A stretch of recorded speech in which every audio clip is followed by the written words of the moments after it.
우리 오늘의 하나님의 주시는 말씀은 고린도 후서 5장 13절부터 21절을 볼 것입니다. 고린도 후서 5장 13절부터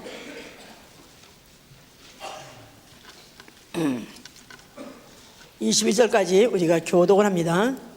우리가 만일 미쳤어도 하나님을 위한 것이요 만일 정신이 온전하여도 너희를 위한 것이니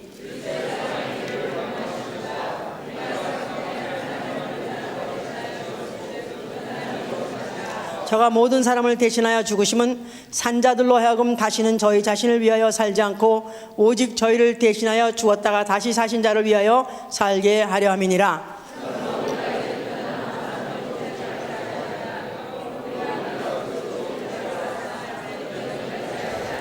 그런즉 누구든지 그리스도 안에 있으면 새로운 피조물이라. 이전 것은 지나갔으니 보라 새 것이 되었도다.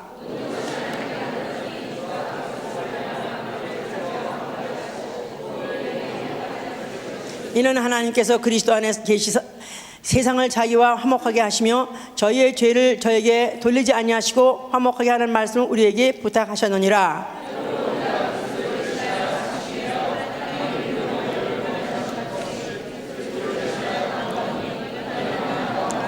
하나님이 죄를 알지도 못하신 자로 우리를 대신하여 죄를 삼으신 것은 우리로 하여금 저희 안에서 하나님의 의가 되게 하려 하심이니라. 아멘.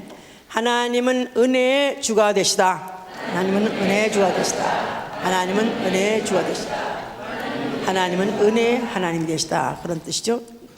느헤미야 9장 31절 이외에 많은 구절에 하나님의 은혜로우심에 대해서 말하고 있습니다. 하나님은 은혜 줄 자에게 은혜를 주신다고 출애굽기 33장 19절에 그렇게 되어 있습니다. 그리고 그는 은혜를 주시되 자기 스스로 희생하셔서 은혜를 베푸시는 분이시다. 그래서 우리는 하나님을 은혜 주 이렇게 아는 것인데, 우리의 신앙은 우리가 어떠한 사랑을 받았는가, 우리가 받은 은혜는 어떠한 은혜인가, 이것을 알므로 인해서 그래서 그 하나님을 사랑하는 것, 그 주님을 사랑하는 것이 우리의 신앙입니다. 우리의 신앙 생활이라는 것은 이제 그리스도의 사랑이 강건함으로, 다시 말해서 그리스도의 사랑에 감동되어서 이제는 그리스도 대신에 사는 생활, 이게 바로 우리의 신앙 생활이었어요. 이제는 내가 새로운 피조물이 되었다 했기 때문에 예수 믿기 전에, 은혜 받기 전까지의 그 삶을 청산하고 이제부터 아주 새로운 피조물이 마치 새롭게 아기가 태어난 것 같이 새로운 생명이 태어나서 이제 바로 사는데, 이제는 무엇을 위해 사느냐 하면 누구 대신 사느냐 하면 그리스도 대신 사는 생활, 이게 바로 우리의 신앙 생활인 것입니다. 지금 올해 2009년의 표어는 주 예수를 더욱 사랑하자, 이게 바로 우리의 신앙, 우리 신앙생활 고려 목표인데, 그러려면은 바로 내가 왜 그를 사랑해야 되는가, 이유를 우리가 알아야 사랑할 수 있는 것이고, 그 사랑에 대해서 어떤 만약에 어려움이 온다든가 불이익이 온다 할지라도 때려치지 않고 끝까지 사랑하는 정도가 아니라 가면 갈수록, 세월이 가면 갈수록 더욱더 사랑하는 생활, 이것이 바로 그 이유를 알아야 되기 때문에 그런 것이기 때문에 지금 그 이유를 알아가고 있습니다. 하나님이 바로 은혜스러운 분이시다 한다면 하나님이 인류에게 은혜를 베푸셨다, 이제 그런 뜻인데, 사람이라도 은혜라는 뜻은 이제 거저 준 바 된 선물, 이게 바로 은혜라는 뜻인데, 사람도 그렇습니다. 만약에 아주 예상 밖의 사람이 선물을 줬다 그러면 너무너무 그거 기뻐하고요, 또 그 다음에 그 은혜를 잊지 않습니다. 거기다가 분에 넘치는, 내가 이런 걸 받아도 되나 할 정도로 너무나 값비싸고 너무너무 그런 귀한 것을 주면은 그거는 평생 잊지 않습니다. 그래서 어떻든지 그걸 생각하고 그를 또 때마다 시마다 갚으려고 노력하는 게 바로 그래도 인간인 것이죠. 여러 사람이 여러 형편에 따라서 어떤 그런 값없이 받은 너무나 고귀한 선물에 대해서 그런 감사하는 그런 사람들이 있는데, 뭐 수술하는데 피가 없어서 지금 수술을 할 수가 없고 죽게 됐습니다. 그런데 아주 그런 특별히 희귀형, 뭐 RH, 뭐 마나성 이런 거 아주 굉장히 희귀하잖아요. 그런 피가 없어서 결국 이제 절명 아주 상태까지 가게 됐는데, 어떤 사람이 느닷없이 어디서 나타나가지고 그 방송을 듣고 뛰어나와서 바로 내 피를 이렇게 채취해서 바로 그에게 또 해라. 생면부지의 사람인데도 불구하고 그 사람에 의해서 수술하게 되고 목숨을 건진 사람은 이제 하고 난 다음에, 수술이 성공적으로 해서 이제 완전히 완쾌되고 난 다음에 그가 평생 살아가는 동안에 자기 혈관 속에 그의 피가 지금 돌아가고 있고 그 피 때문에 제가 현재 살고 있다는 이 사실, 그래서 그의 삶 자체가 그의 은혜로 되었다는 것에 대해서 잊을 수가 없는 것이죠. 모든 순간, 모든 분초, 맥박에 뛰고 맥박에 뛰는 모든 순간마다, 체온을 느끼는 순간마다 그는 그 사실을 잊을 수 없죠. 뭐 그뿐입니까? 요새는 장기도 마찬가지고. 그래서 그런 장기 그것을 이식받아서 살려고 하는 사람들이 지금도 뭐 수십만 년, 인구 미국에만도 수십만이 되는데, 이런 사람들도 그런 것을 기증받기 원하는데, 그런데 또 어떤 독지가가 나타나서 또 장기를 또 이렇게 이식해준다. 그럴 때 그런 사람들이 돈 받고 하지 않습니다. 너무 비싼 거기 때문에, 너무 귀한 거기 때문에 돈 받고 하지 않고 그냥 거저줍니다. 그래서 그 장기를 또 이식받아가지고 사는 사람, 그래서 자기 몸 동아리가 지금 살아있다는 그 자체가 바로 자기 몸 속에서 지금 지가 아는 사람도 심장을 이식받아가지고 그 심장이 지금 뛰고 있는데, 자기는 이분은 몇 살이냐면 현재 저하고 거의 동갑이에요. 그런데 수술한 지는 한 10년 됐는데, 근데 그 사람은 그 장기가 그 심장을 이식했는데 누구한테 이식했냐면 물론 교통사고로 죽은 젊은 청년 20몇 살짜리 그 심장을 이식받아가지고 지금 살고 있습니다. 그러니까 자기는 아주 모타가 튼튼해서 오래 살 거래. 겉에 차체는 현재 다 낡았지만은 그냥 이 안에 가장 기본되는 모타가 지금 튼튼한 자기는 몇십 년 앞으로 더 살 거라고 이렇게 말하는데, 그 사람이 앉고 서고 걷고 뛰고 모든 순간순간에 바로 그게 누구로 말미암아 하면 바로 그 생명을 다 살지 못하고 죽은, 청춘에 죽은 그 청년, 어떤 청년이 모르지만 그 청년을 얼굴도 못 본 청년을 아마 평생 동안 잊지 못하고 아마 그 살고 계시죠. 또 정말 고마운 사람 중에 또 누가 있느냐 하면은, 자기의 무죄, 어떤 사람이 자기가 살인 혐의를 받았어요. 그래가지고 지금 자기가 지금 재판을 받고 있는데, 만약에 자기가 무죄한데도 불구하고 자기가 그 누명을 썼다 이 말이야. 그런데 이것을 만약에 누군가가 목격자가 나타나서 아닙니다, 절대로 이 사람이 죽인 게 아닙니다 하고 만약에 그것을 누명을 벗길 사람이 있다면은 자기의 이 무죄가 입증될 텐데, 하면서도 그런 사람이 없기 때문에 그냥 재판에 1심에서 지고 2심에서 지고 3심에서 지면서 결국은 이제 사형을 당할 수밖에 없는 그런 사람, 바로 그 직전에 마지막 그 선고 전에 어떤 사람이 나타나가지고 신문에 보니까 바로 이 사람이 그러면 내가 그때 바로 그 자리에 있었습니다, 이 사람은 절대 사람을 죽이지 않았습니다, 어떤 외파리가 죽였습니다, 그런 거 있죠. 옛날에 영화 본 사람 알 거라고, 외파리. 그 사람이 죽였습니다 해서 그걸 변명해 줌으로 인해서 또 그렇게 산 사람, 이런 사람도 잊을 수가 없죠. 거기다가 정말 또 잊을 수 없는 사람들은, 내가 딱 죽어야 되는데, 내가 딱 죽어야 될 그 아주 정말 죽어야 될 자리에 어떤 사람이 자기가 대신 자기가 죽으면서 자기를 갖다가 대신 살려준 사람이 있어요. 그런 사고 당할 뻔했는데 그런 사고에서 걸려준 사람도 많습니다. 무슨 수류탄이 터져가지고 그 부하들이 죽을 뻔했는데 그 상관 중령이 자기 몸으로 덮어가지고 뭐 부하를 살린다든가, 아니면은 무슨 또 이런 갱에 갇혀 있어서 아주 수백 미터 아래 지하 갇혀 있는 그 갱에 그를 갖다가 구해내기 위해서 어떤 또 구조대원이 들어갔다가 결국은 그 갱을 갖다 바위가 무너진 거를 폭파하고 결국 구원을 되는데, 폭파시키다가 결국 자기가 죽어버리고 그 구멍을 통해서 결국은 또 어떤 재난 당한 사람을 또 구제하기도 하고, 그러면 결국은 그런 사람들도 결국 자기의 나머지 열생의 인생이라는 것, 아니 여생이라는 것 자체가 바로 어떤 그 구조자에 의해서 자기가 살았다기 때문에 잊을 수가 없는 것이죠. 이제 그런 중에서 아마 가장 잊을 수 없는 사람이 있다면 누굴까 하면은, 내가 사실은 어쩌다가 단체로 싸웠어요. 단체다가 싸웠는데 내가 사실은 죽였어요. 그런데 그 같이 싸웠던 동료가 내가 죽였다 이렇게 하는 바람에 그는 종신형을 살게 되고 자기는 자유롭게 된 그런 사람이 있습니다. 그러니까 자기가 용기가 없어가지고 아니요 내가 죽였어 말을 못하지만 자기의 동료가 내가 죽였습니다 하는 바람에 그는 재판을 받고 결국은 종신형을 살고, 그래서 어떻게 되면 옛날에는 무조건 사람 죽이면 무조건 사형당했으니까 사형을 당하기까지 한다 이 말이에요. 군법 재판 같은 거는 거기서는 뭐 그러면 거의 웬만하면 다 사형이죠. 그랬다면 만약에 나 대신 누명을 쓰고 대신 죽은 사람이 있다면, 나 대신 누명을 쓰고 대신 종신형을 살고 있어서 그는 마치 살아있는 사람이나 죽은 사람 같이 말 못하고 만약에 그가 있다면, 그렇다면은 그것 때문에 산 사람이 나머지 여생 동안에 어떤 삶을 살까? 그 은혜를 잊은다면 사람도 아니죠. 그 은혜를 끼친 사람을 얼마나 사랑하겠는가. 본 적 없어도 그로 말미암아 산 사람은 그 사람을 사랑할 것입니다.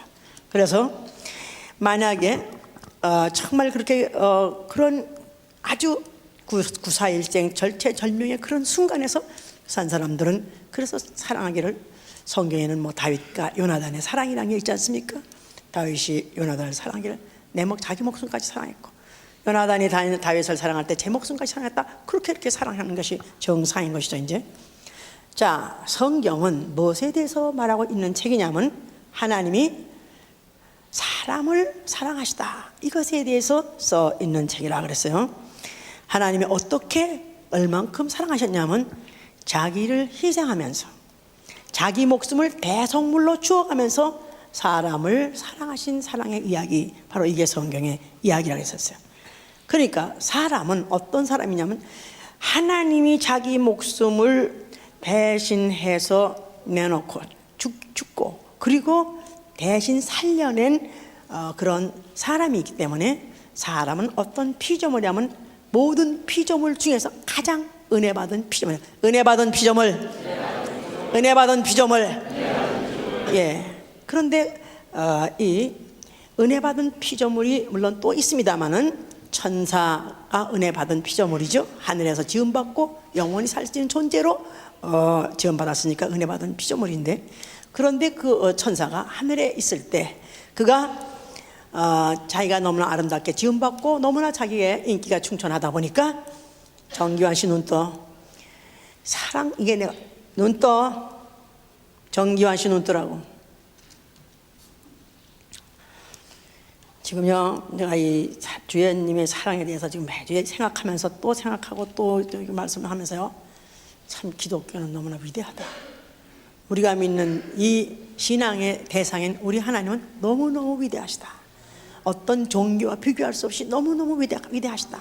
다른 종교도 어떤 재물을 가지고 재물을 놓고 그리고 그거를 죽이면서 그 섬기는 신의 대상인 신의 물 감동시키려고 재물을 죽이기도 하고 인신을 제물로 삼기도 합니다. 종교는 신을, 어떤 절대 신을 감동시키려고 나름대로 자기가 믿는 신을 감동시키려고 인신을 제물을 나아가, 동물의 제물을, 아니면 떡도 제물이니까 하다못해 곡식이라도 아니면 또 짐승이라도 나아가서는 사람까지도 제물로 나가서 그러면서 신을 감동시키려고 그래요. 그런데 성경은, 기독교는 다른 것은 하나님이 자기 목숨을 내놓고 사람을 감동시키려고 그런다 이 말이에요. 사람을 사랑으로서 감동시키려고 하니까 이거는 전혀 시발이 달라요. 전혀 수준이 달라. 그러니까 이 성경의 내용을 안다면은 과연 사람으로 태어났다는 자체가 얼마나 은혜받은 피조물인가 알 수 있어요. 아멘? 자, 그래서 천사들은 어떠냐 하면은 베드로후서 2장 4절에 뭐랬냐면 하나님이 범죄한 천사들을 용서치 아니하시고 그를 영원한 결박에 가두었다가 큰 날의 심판을 붙인다 그랬었어요. 그러니까 천사는 하늘에서 하나님의 영광을 찬미도 하고 영광을 보게도 하고 그렇게 은혜 받은 피조물로 태어났지만 그 중에서 가장 많이 은혜 받은 루시 엘이란 천사가 반역을 했습니다. 그래가지고 결국은 내가 하나님같이 되리라고 그가 출사표를 내놨다가 하나님이 그를 갖다가 이제 음부를 지어서 음부에다가 맞춰가지고 끝날의 심판을 결국은 하겠다고 결단을 했기 때문에 바로 이 음부를 지었으니 바로 음부가 바로 우주다 말이에요. 우주. 자, 그러니까 이 우주, 이 음부라는 것은 천사가 단 한 번 마음에 이르기를 한 번 마음에 날마다 범죄한 것도 아니고 한 번 마음에 나도 하나님 같이 될까? 그런 마음 한번 먹은 것도 하나님은 그걸 용서하지 않았다는 것은 천사는 아예 하나님이 한번 범죄하면 용서할 아예 의도가 없었다는 그 사실 자체로 볼 때 그는 환경적으로 은혜 받았던 것 같았지만 사실은 진짜 은혜 받은 피조물은 아닙니다. 인간하고 비교했을 때 전혀 다른 것이죠. 이제 자, 그래서 이제 성경의 역사는 하나님이 은혜 받은 피조물인 바로 인류를 어떻게 사랑하시려고 하는 것을 이제 보여주기 위해서 그런 사건들 또 그런 일들을 하나님이 지시하시고 또 벌리셨어요. 그래서 성경에는 이제 제사를 드릴 때 제사라는 것 자체가 벌써 뭐냐 어떤 희생 제물이 희생되는 것이어요. 제사 해보세요. 제사. 자, 제사를 드리도록 하셨어요. 자, 그래서 그 제사의 제물이 필요하죠. 그 제물이 죽는데 그 제물은 그 제사를 드리는 자의 때문에 결국 희생하는 것이다 이 말이에요. 아브라함 때부터 하나님이 벌써 이미 그걸 보여주셨는데 아브라함이 하나님이 번제를 드리라는 지시에 따라서 아들을 데리고 모리아산에 올라갔습니다. 근데 그가 모리아산에서 드디어 그 아들을 결박해서 이제 죽이려고 그랬을 때 하나님이 아브라함에게다가 하지 말라 중단하라 그러면서 네가 나를 경외하는 것을 알아노라. 그래서 그에게 이제 그 제사로 드리는 것을 아들을 제물로 드리는 것을 중단하게 하고 그리고 그의 눈을 열어보게 하니까 거기 수풀에 양이 한 마리가 거기 수풀에 걸려 있더라. 그래서 그거를 이제 제물로 드리게 했을 때 창세기 22장 13절에는 그렇게 표현했어요. 수양 한 마리가 그 뿔이 수풀에 걸려 있는데 아브라함이 아들을 대신해서 번제로 드렸느니라. 아들을 대신해서 번제로 드렸느니라. 그러니까 거기 수양 한 마리가 거기에 준비가 돼 있었는데 물론 하나님이 준비하셨는데 바로 그 수양이 그 이삭이 죽어야 될 그 이삭의 죽음을 만류하고 이삭 대신에 그 아들 대신에 죽음으로 인해서 그 제사는 완성되게 된 것이죠. 이제 자, 그러면서 성경은 그렇게 희생 제물의 역사로 좀 계속 내려간다 이 말이에요. 자, 6월절 양의 이야기가 있습니다. 이스라엘이 애굽에서 종살이하다가 430년 만에 이제 출애굽을 하도록 지시를 하셔서 이제 모세를 통해서 이제 그를 이제 지시해서 이끌어 나오려는데 바로가 마음이 강팍해서 그를 내보내 주지 아니하더라 그랬었어요. 그럴 때 하나님이 이제 이런 재앙 저런 재앙 주시다가 그 마지막 재앙으로 무슨 재앙을 주게 하셨죠? 모든 장자는 다 죽으리라. 그뿐이 아니라 모든 생축의 초태생도 다 그날은 밤엔 죽으리라 그랬었습니다. 그러니까 모든 첫 맏것은 다 죽으라는 하나님의 약속이 있는데 그 죽음을 피하려면은 양 한 마리를씩 매인이 어린 양 한 마리 해보세요.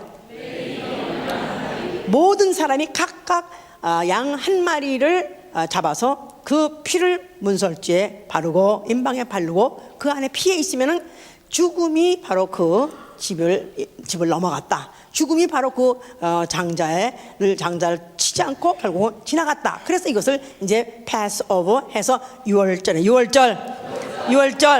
자, 그래서 이 사실을 이들이 체험하고 아는 게 아니라 그렇게 했더니 그들이 이제 애굽에서 탈출했어요. 그런 바람에 그들은 전우의 시체를 넘고 앞으로가 아니라 누구의 시체를 넘고 앞으로?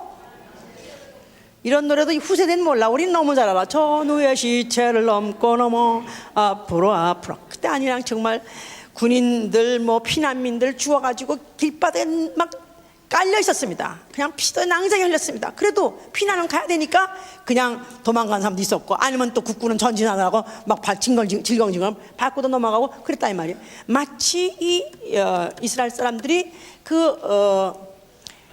애굽에서 종살이에서 해방된 날 가장 충격적으로 잊을 수 없는 그 사건이 뭐냐면, 자기네들은 그야말로 양의 시체를 넘고 넘어 양의 피를 온전히 바르고 그들이 바로 여기 살아났다는 이 사실. 양이 대신 죽고 우리의 장자가 살아났지, 양이 대신 죽고 우리의 가축의 초태생이 살아났지. 그래서 이것들을 잊지 말고 대대로 유월절이라는 계절을 정해놓고 제사를 지내라서 유월절 제사. 자, 그래서 이제 그것을 성소에서 지낼 뿐만 아니라 또 장자가 낳기만 하면, 아들 하나 낳기만 하면은 그때 양 한 마리를, 어린 양 한 마리를 잡아가지고 그 또 양을 양으로서 그 아들을 대속하는 제사를 또 지냈고, 나귀가, 심지어는 나귀가 나도 또 소가 나도 첫 새끼를 위해서는 반드시 양을 잡아서 그 양을 또 죽여서 그래서 대속을 했다 그랬었어요. 그러니까 양은 이래 죽고 저래 죽고 해보세요. 맏아들이 나도 죽고 짐승 맏것이 나도 죽고, 그러니까 이래 죽고 저래 죽고 이래 죽고 죽는 게 뭐냐면 바로 어린 양이었고 희생제물이었던 것이다 그 말이에요 이제. 자, 그래서 이런 것을 계속해서 이들에게 지내게 하는 반면 한편으로 하나님이 율법을 주셔서, 율법. 그래서 율법이라는 것은 뭐 자그마치 뭐 617가지라고 그러는데, 이거 하지 말라 저거 하지 말라, 이거 하면 죄니라 이거 하면 죄니라. 그래서 죄를 지게 되면 반드시 죄값은 갚아라, 이게 바로 율법이에요. 율법은 죄인은 죄값을 갚을지어다.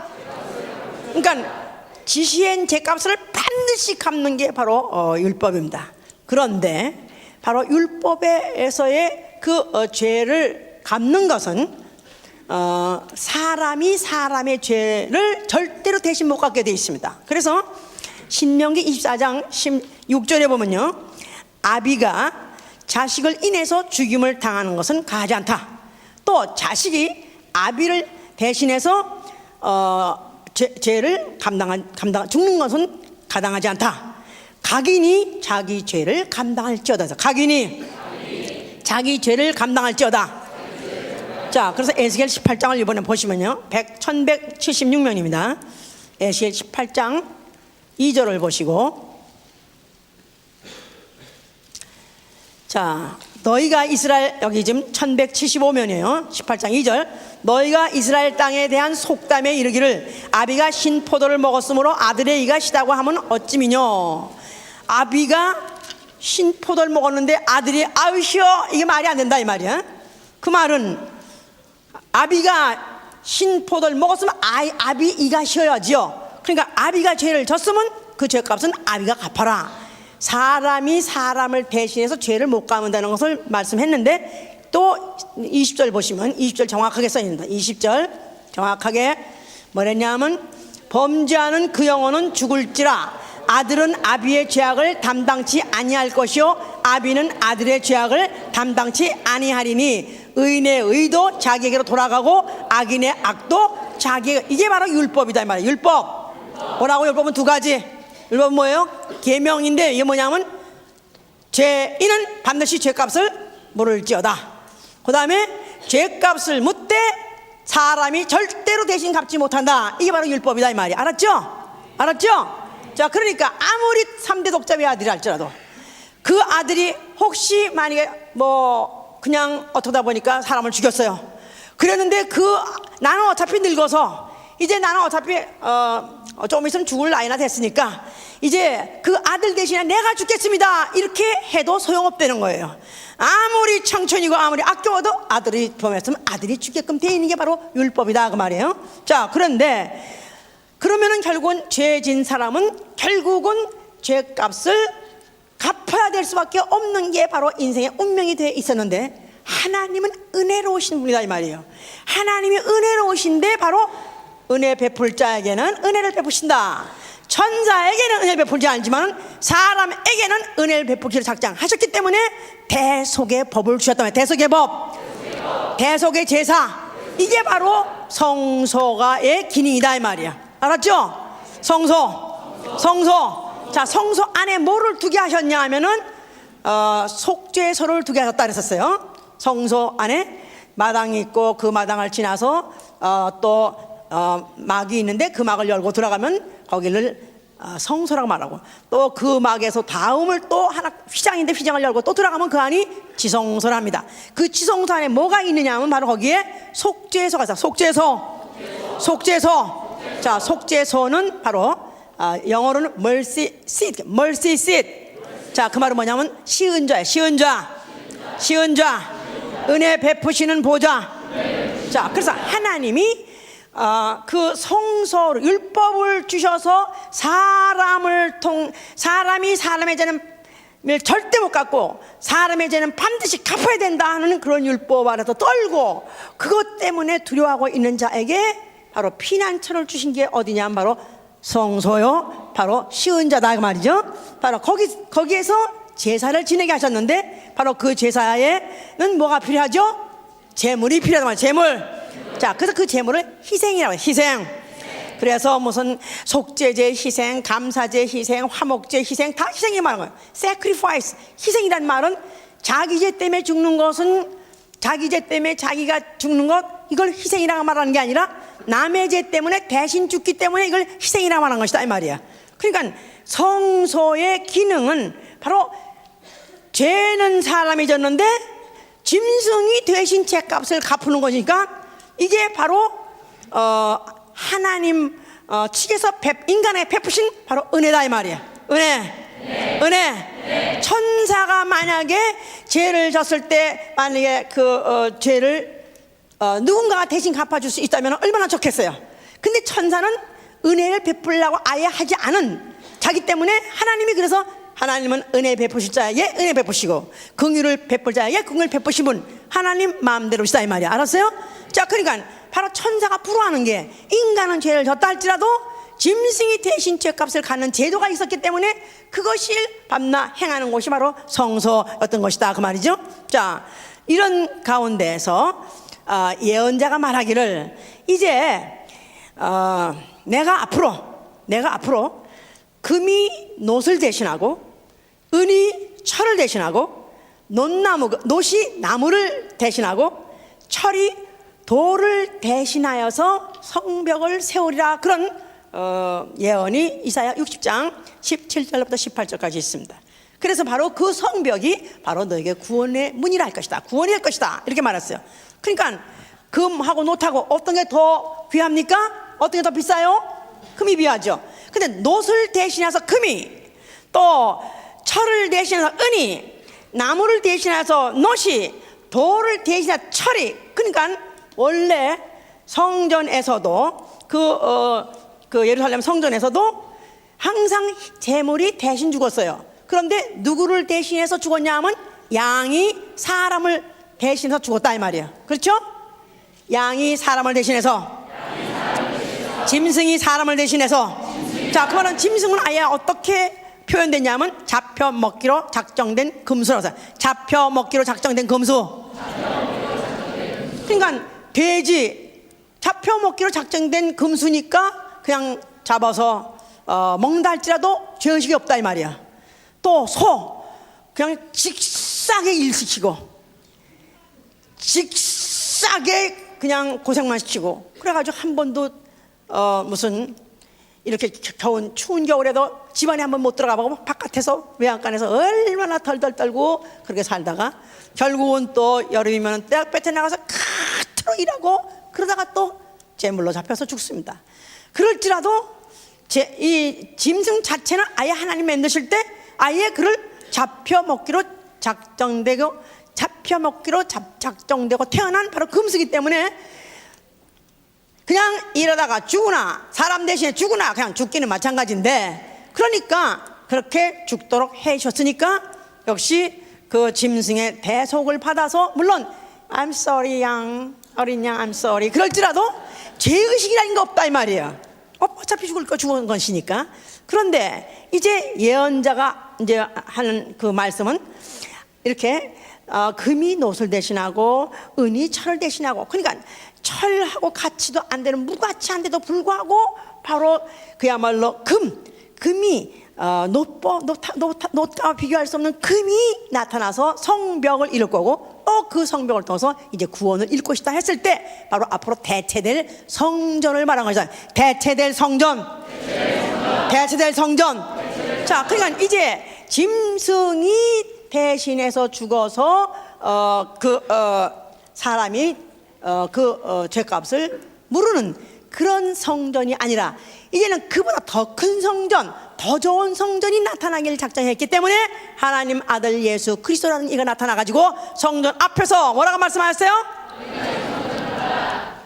이 성전을 헐라. 자, 왜 헐라고요? 너희가 헐면 내가 사흘 만에 일으키라 그랬었어요.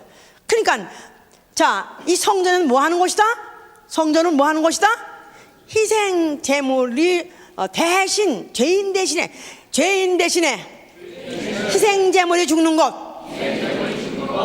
죄인 대신에 희생 제물이 죽는 곳. 자, 그러니까 이 성전을 헐어보라. 자, 이제 내가 다시 성전을 일으키라는 말은 성전 자체가 무용지물이라는 뜻이 아니라 성전은 필요하지만은 이제 짐승 대신에 어차피 죽어버리고 어차피 죽어도 싼 짐승이 대신 죄인 대신에 죽는 게 아니라 이제 다시 세울 이 성전은 내가 성전된 자기 육체가 죽었다가 다시 사흘 만에 일어나는 것을 성전된 자기 육체라. 성전된 자기 육체. 자기가 죽었다가 다시 사흘 만에 부활하심으로 성전을 다시 일으키실 것인데, 그때는 죽어도 무가치 당연하고 죽기에 합당한 그런 짐승이 죽는 것이 아니라 하나님 아들 독생자가 인자로 와서 죽으심으로 인해서 사람을 대신해서 죽으시겠다는, 그러므로 그 성전의 기능을 더 높은 수준으로 올린 것이다 그 말이에요. 그래서 우리 이 마태복음 20장 28절에 그랬죠. 보세요. 마태복음 20장 28절.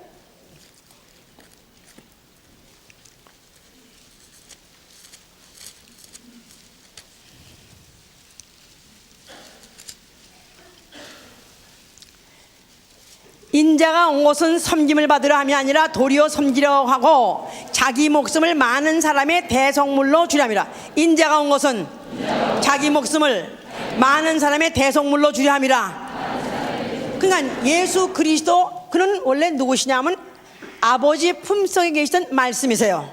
요한복음 1장 1절에 그가 말씀이시다. 말씀은 곧 하나님이라 그랬었어요. 예수 그리스도는 아버지 품속에 계실 때 말씀이시고 곧 하나님이시다.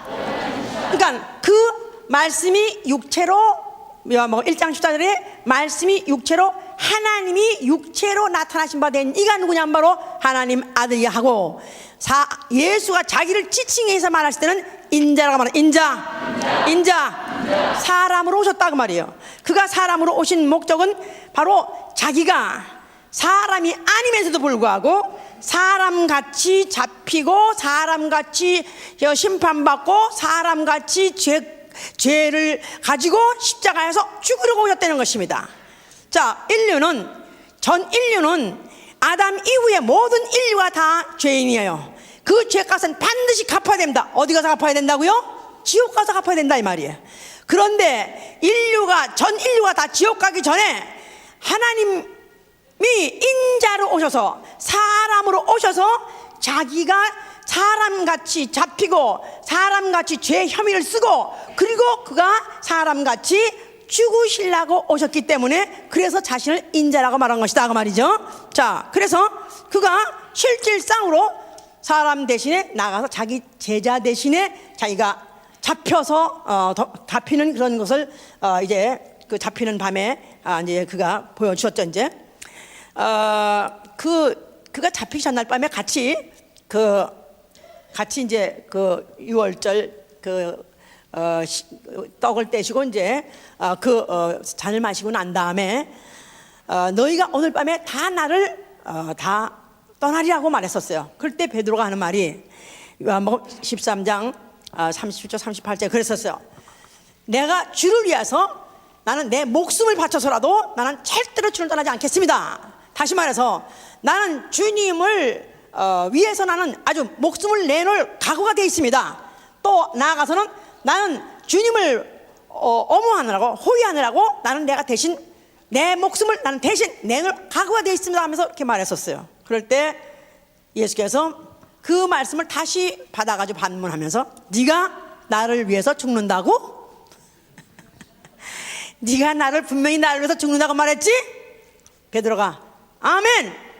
뭐 모르십니까? 내 의지가 이렇게 결연하게 나는 이미 결심했는데 그걸 모르십니까? 하고 그렇게 대답했을 때 네가 오늘 밤이 지나기 전에 닭이 울기 전에 3번 나를 부인하리라 그랬었어요. 그래서 결국은 인간의 의지라는 것은 아무리 선한 일이고 아무리 자기 마음에 사랑하는 주님이라 할지라도 그를 대신해서 죽을 수도 없고 죽어도 소용없다는 것을 예수께서 말씀하신 것이다 이 말이에요. 해봐요. 죽어도 소용없고 죽을 수도 없고 죽어도 소용없다. 죽을 수도 없고, 그러니까 마음이 약해서 결국 죽음을 감행하지 못할 뿐만 아니라 죽어도 소용없는 것은 아무리 예수의 죽음을 막아서 인류가 죽었다 할지라도 그 죽음이 예수한테 아무 도움이 되지 않는다 이 말이에요. 자, 그랬을 때 이제 그 마지막에 이제 감람산 올라갔다가 예수 가서 이제 예수를 잡으러 온 사람도 있었어요. 그때 너희가 누구를 찾느냐? 우리는 예수를 찾는다. 그랬더니 예수께서 내놓으라 하시면서 한 말이 나다. 바로 너희가 찾는 예수는 바로 나다 하시면서 하는 말이 너희가 찾는 예수가 나니 이제 나를 찾았은즉 이제 내 사람들은 그들을 가도록 용납하라 그랬었어요.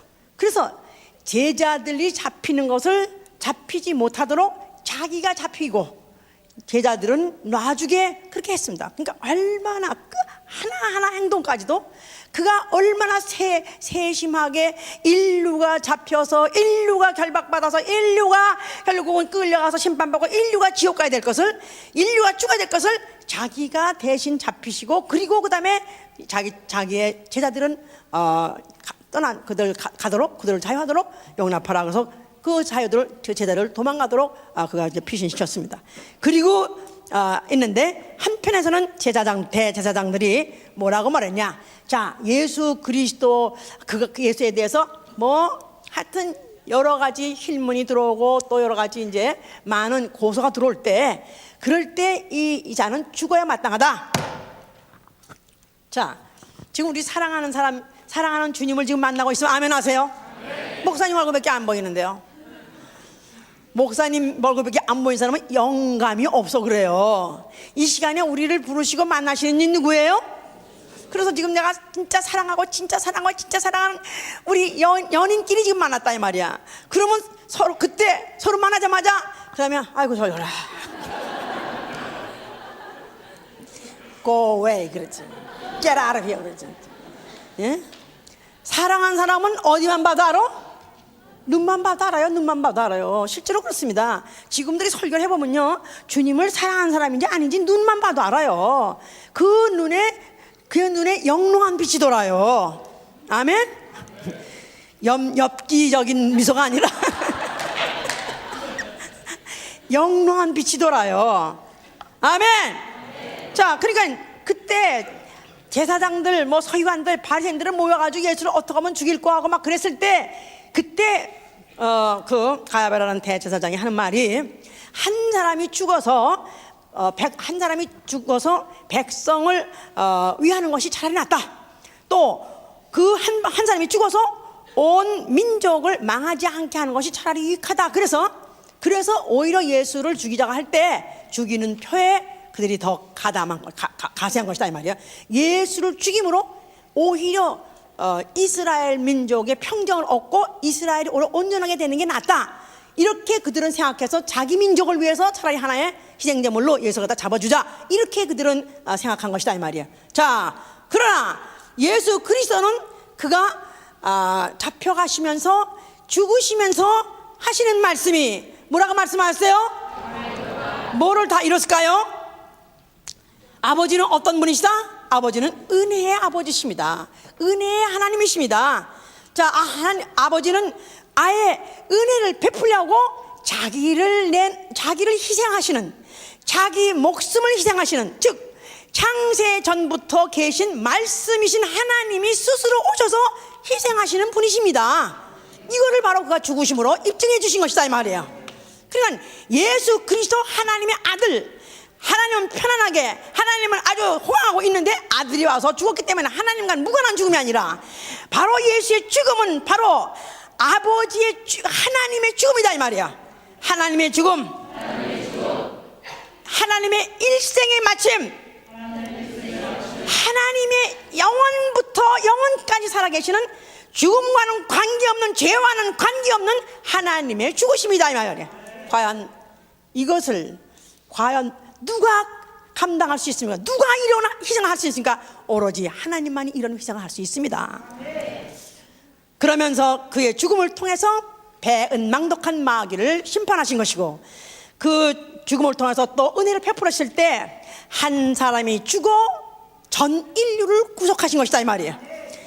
자, 그래서 예수가 죽으실 때, 배속하셨을 때 죄값, 인류의 죄값, 아담에게다가 범죄하면 네가 먹으면 죽으리라 했었어요. 먹으면 죽으리라. 죄값, 사망. 그래서 예수가 죽으실 때 그가 무슨 일을 하셨냐? 하나님이 은혜를 베푸실 때 그 아들을 선물로 줄 때 무슨 일을 하셨냐면 배속하게 하셨을 때 전 인류의 죄값, 사망을 그가 배속하신 것이다 그 말이에요. 그러니까 그래서 이제 이 표현을 베드로전서 3장 18절에 뭐라 말했냐면 의인이 불의한 자를 대신하셔서 불법한 자를 구속하셨다 그랬었어요. 의인이 불법한 자를 대신하시사, 그런 죄도 모르시는, 죄란 것은 알지도 못하시는 무죄하신, 흠없고 점없으신 하나님이 양같이 그가 죽으셨다 이 말이에요. 그래서 대속하셨다 그랬습니다. 자, 그러니까 마치 그는 하나님의 어린 양이다니까 양이 죽었다, 그러니까 죽을 만하고 또 죽을 가치밖에 없기 때문에 죽었다고 생각하기 쉽습니다. 자, 천사는 위해서는 어떤다고 그랬죠?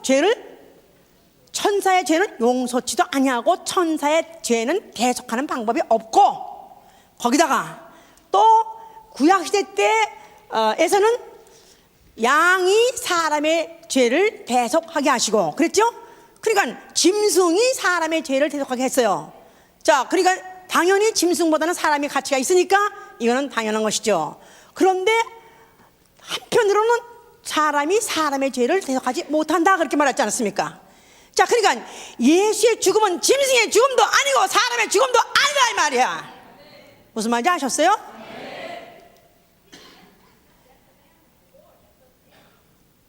그는 그러니까 율법과 선지자의 마침이라고 하잖아요. 예수는 율법과 선지자의 마침. 그래서 예수는 계명의 요구도 이루시고 또 성전의 제사도 이루신 분이시다 이 말이에요. 알았어요? 성전에서는 짐승이 사람 대신 죽고 짐승이 죄인 대신 죽고 해보세요. 자, 율법은 사람이 사람 대신 죽지 못한다 그랬죠?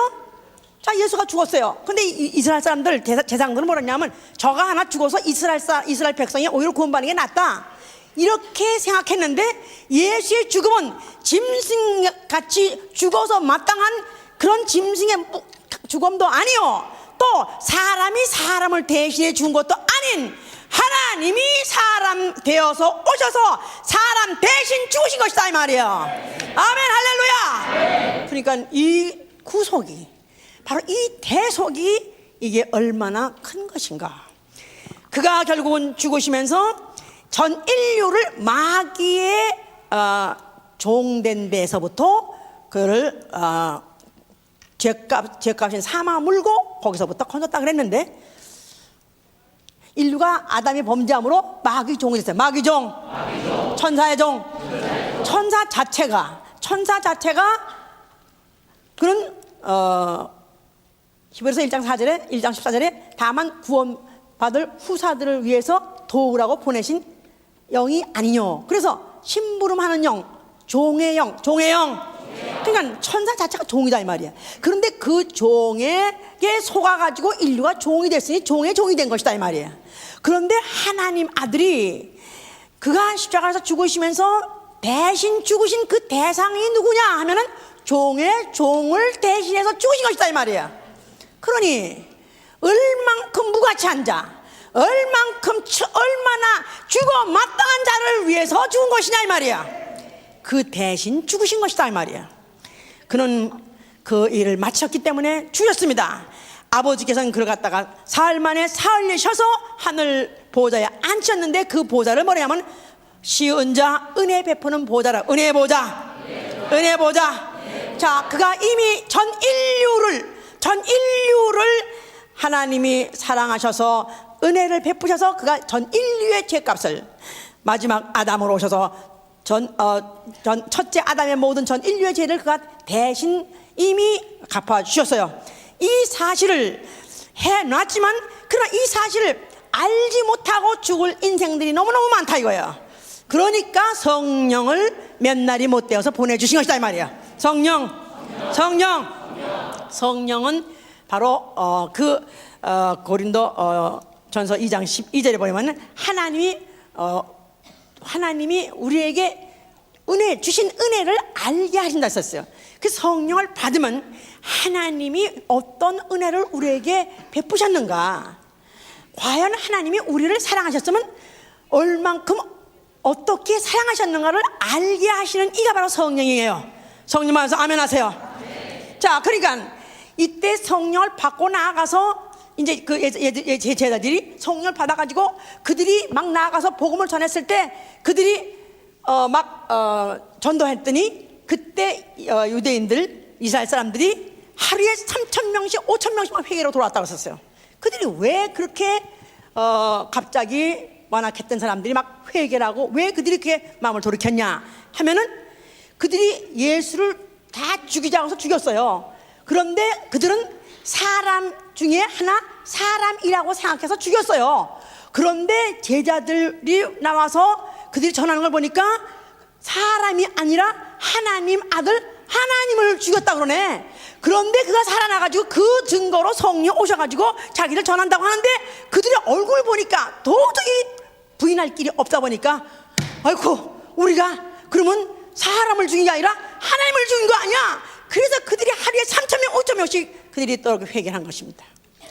예수의 제자들도 그들도 예수를 3년 따라다녔었지만은 그러나 주님을 내가 사랑합니다, 주님 대신에 내가 죽겠습니다 호언장담했던 자도 마치 예수님이 마침 죽게 되니까 다 도망갔던 자들이에요. 그들도 죄의식을 갖고 있었어요.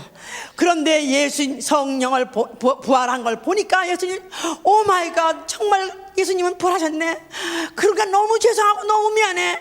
그런데 가신 다음에 성령 보내서 성령 오셨어요. 성령 오고 나니까 참 너무나도 정말 자기네들이 예수를 하나님이었는데도 불구하고 하나님인지 모르고 대우했었고 결국은 그의 죽음을 그들이 결국 죽음을 결국 피해서 도망갔던 것들 자체도 너무나 부끄럽습니다.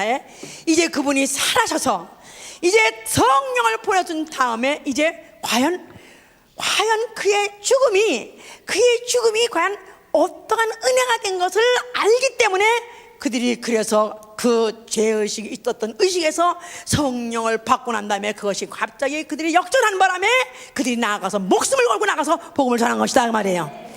성령을 받으면 내가 어떠한 은혜를 받았는지, 내가 과연 어떠한 사랑을 받았는지 아는 것입니다. 그러니까 성령을 받으면 나 대신 죽으신 예수 해보세요. 나가 누구냐 이거야. 성령을 알게 하시니까 성령으로 내 속에 비춰주는 내 심령 속에 내 모든 마음 속에 내 모든 과거까지 다 조명하니까 나 같은 죄인이 없더라 이 말이에요. 나 같은 죄인을 아니 나같이 더럽고 나같이 수잡하고 나같이 악한 이 죄인을 과연 대신해서 죽을 리가 누군가. 그는 바로 그 죄를 뒤집어 써서 그 죄 누명을 쓰고 죽었기 때문에 그는 부끄럽게 죽은 것입니다. 죄인은 부끄러운 거예요. 내가 진자가 다 부끄러운 것이다 이 말이야. 그래서 그냥 그는 수염을 뽑히고 또 침을 뱉음을 당하고 또 뺨을 때림을 당하고 옷을 벗김을 당하고 부끄럽게 결국은 처참한 죽음을 죽었습니다. 그가 바로 죄를 대속하느라고 그가 부끄러움을 감당하고 그와 같이 죽으셨다 이 말이에요. 성령을 받은 사람은 나 같은 죄인을 대신해서 죽으신 이가 이 세상에 누구일까? 우리 주 예수 그리스도 한 번 뺏겼기 때문에 주님을 사랑하는 것입니다. 또 나같이 무가치 앉아, 나같이 무가치 앉아. 나는 어쩌면 짐승보다도 못하지 않습니까? 양이 사람을 위해서 죽었던 것은 양이 사람보다 가치가 없어서 죽었는데, 아니 나같이 무가치 한 자를 위해서 하나님 아들이 하나님이 대신 죽다니 나같이 무가치 한 자. 개는 차라리 주인의 한번 주인의 냄새를 맡고 주인이 누군지 알고 주인이 사랑을 알면은 주인이 불로 뛰어들면 같이 뛰어들고 물로 뛰면 같이 뛰어듭니다. 어디든지 같이 가고 어디든지 가려고 그렇게 가죠. 그러다가 나중에는 또 주인 대신해서 죽는 그런 개도 있습니다. 나는 개만도 못하죠. 나같이 추하고 나같이 무가치하고 무학하고 무식하고 무능하고 무디고 이런 무가치한 자를 대신해서 그가 놋을 대신해서 금이, 나무를 대신해서 철이 어떻게 대신할 수 있는가? 바로 하나님은 사랑이시기 때문에 사랑하는 자를 위해서 얼마든지 자신을 낮출 수 있고 얼마든지 자신을 추하게 만들 수 있어서 나를 대신하신 것입니다. 의지도 약하고 몸도 약하고 아무 쓰잘데도 없죠. 나 같은 쓰잘데없는 자를 왜 살리셨는가? 자기가 죽으시면서 왜 나같이 쓰잘데없는 자 살리셨는가? 그 몇 해 전에는 서울 한국에서 고려대학을 다니는 학생이 일본에 유학 갔다가 거기 무슨 지하철이 어떤 술 먹은 사람이 홈레스, 술 먹어서 알코올 중독자 그래가지고 쓰러져서 들어놓아서 있는데 전철이 들어오니까 그가 뛰어들어가지고 그 사람은 살리고 자기가 대신 죽었다고 그래요. 어차피 죽을 몸이 좀 일찍 죽은 것입니다. 그것도 가슴 아파하고, 아니 그런 오죽 인간이 못났으면은 술 처먹고 그런 전철에 들어놓여 있는 그런 인간, 그냥 갈려 죽어도 몇 번 갈려도 싼데도 불구하고 그런 죄인, 그런 추한 그런 인간을 대신해서 꽃다운 청춘 죽었다 해서 그것도 아깝다 그럽니다. 나같이 무가치 한 자, 짐승만도 못한 자, 어떻게 생각하면 짐승만도 못하죠. 개만도 못하죠. 이런 자를 주님이 대신 그 고통을 받고 죽으셨다니. 과연 누구시냐 이 말이에요. 그분이 나를 대신해서 죽으신 이가 누구냐 이 말이에요.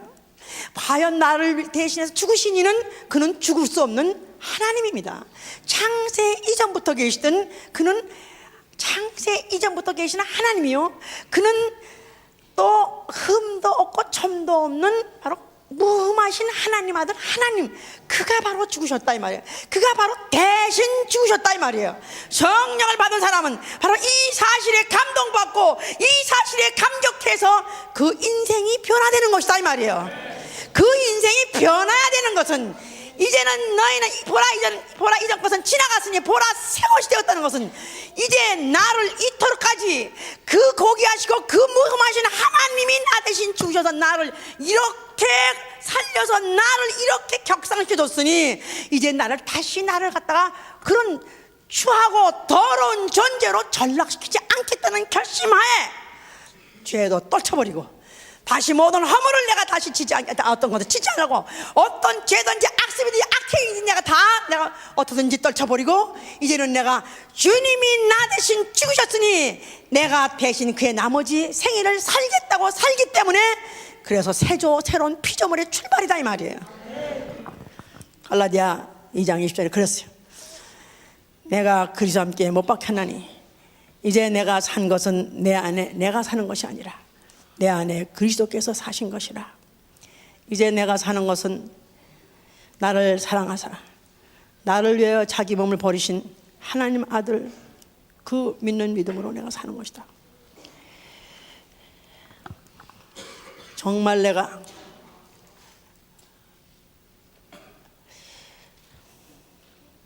그가 누구시냐? 그가 바로 하나님 아들 하나님이신데, 그가 나 피조물, 다만 은혜 피조물 치고 은혜 베푸시로 작정한 피조물일 뿐이지, 그냥 피조물 중에서도 가장 부패한 자, 가장 악한 자, 가장 못된 자를 그가 대신해서 죽으셨다니, 웬 말인가? 웬일인가? 어떻게 이런 일이 있을 수가 있을까? Amazing grace. 이거는 하나님의 은혜 아니면 있을 수 없는 것입니다. 그래서 그 사랑이 내 안에서 강건하기 때문에 나는 이제부터는 그리스도를 대신해서 살리라. 그래서 변해야 돼요. 이제는 삶이 변해야 돼. 내가 은혜 받기 전에, 예수 믿기 전에 삶과 같이 살 수가 없는 것입니다. 이제는 예수 대신 사는 것입니다. 예수 대신, 예수 마음을 가지고 예수의 해야 할 일, 바로 내가 하는 것입니다. 그러므로 인해서 정말로 우리가 주님을 더욱 사랑하는 자답게 사시기를 예수님으로 축원합니다. 나는 오늘도 나 스스로는 너무나 인생 역전됐어. 나같이 무가치한 자, 나 같은 죄인을 나같이 무가치한 자, 무학하고 무능하고 무지한 자, 입도 얼마나 둔한지, 내가 이 말로 표현하고 싶은 그리스도의 사랑은 내 안에 너무나 많은데도 불구하고 내가 너무 입이 둔해서 나는 이 사랑을 내가 표현하지 못하는 게 너무너무 안타깝습니다. 내가 좀 더 유식했더라면, 정말 더 유식한 또 무슨 예를 들어가면서라도, 아니면 지식을 설파해가면서라도 어떻게 하면 이걸 표현할 수 있었는데, 그렇게 표현하지 못하는 게 너무나도 안타깝습니다. 나 같은 자를 살려가지고 뭘 쓰시려고, 뭘다 쓰시려고 날 살리셨을까? 다만 내 안타까운 그 사랑하는 주님을 사랑하고 주님의 사랑에 내가 그 감동된 그 마음을 있는 것이지만, 오늘도 성령이 역사하시길 바랍니다. 우리 모든 심령 속에서 역사하기 바랍니다. 그러니까 나는 정말 나 대신 우리 부인도 나 대신 죽을 수 없고, 내 자식도 나 대신 죽을 수 없고, 내 어머니 아버지도 나 대신 지옥 갈 수는 없으나 하나님 아들이 죽으셨습니다. 바로 이 내가 정말 이 대속의 사랑을 아는 사람이라면 나는 이제는 변해야 되는 것입니다. 나는 이전같이 살 수 없습니다. 나는 이전과는 다른 사람이 됐습니다.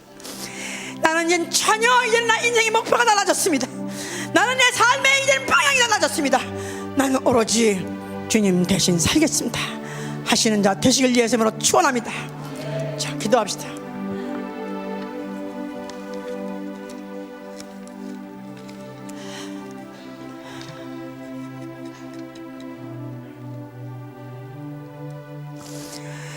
자, 여러분들은 이렇게 말해도 대단하신 분들입니까?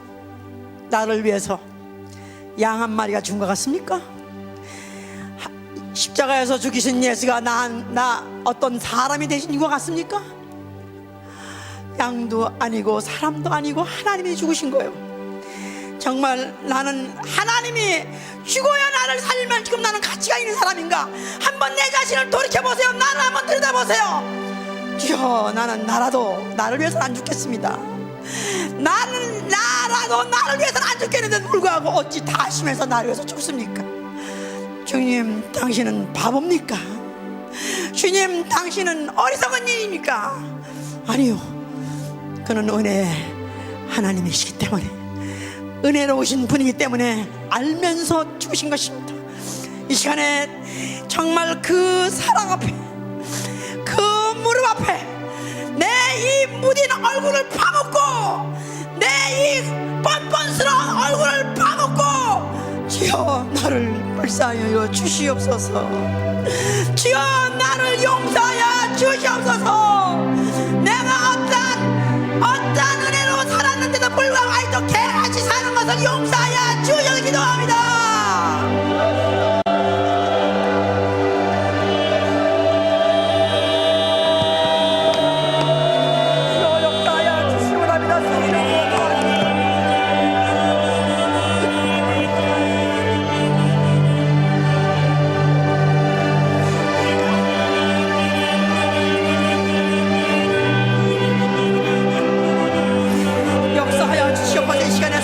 역사하시고 역사하시고 합니다. 우리의 심령 속에서 성령이 역사하여 주시기 원합니다. 주여 역사하여 주시면서 성령도 역사하여 주셔서 주여 우리 모두 심령 속에서 모든 이 심령을 주여 이 돌과같이 무장한 심령을 넣어내게 도와주시고 주여 이 깜깜시한 심령들이 놓아지게 도와주셔서 주여 역사하여 주셔서 역사하여 주셔서 역사하여 주셔서 강제로 눈물 뽑으려고 하는 게 아니에요. 강제로 울라는 게 아닙니다. 내 안에 성령이 내 영을 자극하는 사람은 내 영에서 눈물이 나오게 돼 있어요. 어째서 내 심정은 이렇게 완악하며, 어째서 내 심령은 이렇게 강팍하며, 어째서 내 심령은 이렇게 무디며, 내 심령은 이렇게 무감각한가? 이게 얼마나 철통한 일인지 아십니까? 저는 오늘 아침에도 얼마나 많이 울었는지 몰라요. 내가 다 표현은 못하더라도 나는 그 주님이 죽으심이라는 것이, 그가 내 대신 했다는 것이 나는 너무너무너무 표현 이상으로 감사하고 표현으로 감격했어. 자, 이 시간에 다시 한번 주여, 어째서 나는 내 영에 감각이 없습니까? 내 영에 바로 그 주님이 죽으신 대신 내가 살아났는데 주여 내 영을 녹여 주시옵소서. 내 마음을 녹여 주시옵소서. 내 마음이, 내 완악함이 부서지게 하여 주시옵소서. 기도합니다.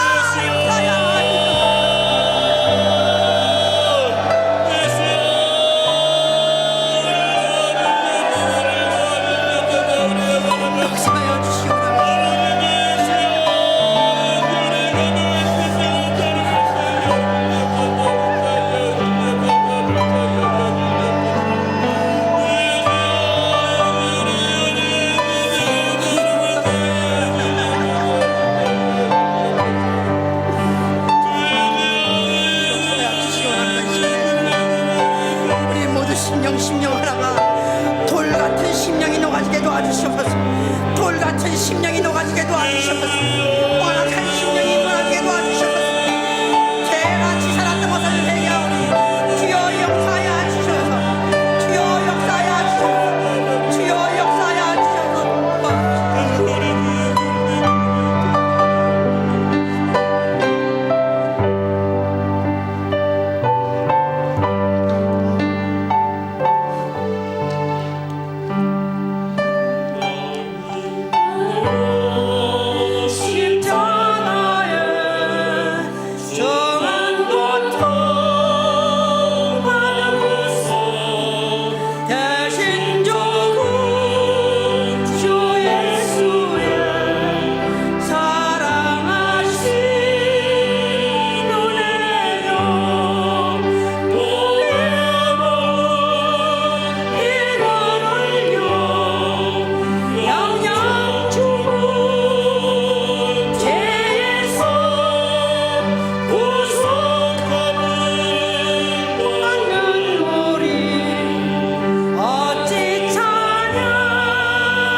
만약에 어떤 청년의 소원이 자기는 훌륭한 사람이 되어서 나라를 위해서 봉사하겠다 하던 사람이 그가 죽었습니다.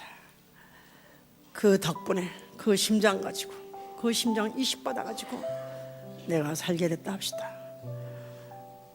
아무리 과거에는 양아치 생활을 했었고 아무리 파렴치했던 인간이라 할지라도 그 심장을 받아가지고 대신 사는 그 나머지 여생은 달라져야 되는 것이죠. 아무리 철이 들들은 청년이라 할지라도 청소년이라 할지라도 만약에 심장을 이식받아 대신 산다면 아마 그 심장의 주인 뜻대로 살라고 할 것입니다. 과거에는 내가 짐승과도 못이 살았다 할지라도 이제는 하나님같이 살게 해 주시옵소서. 예수같이 살게 해 주옵소서. 하나님같이 살게 해서 그런 소원이 없겠습니까? 정말 결단하시고 그렇게 하시길 위해서 축원합니다. 한 절만 더 부르십니다. 351장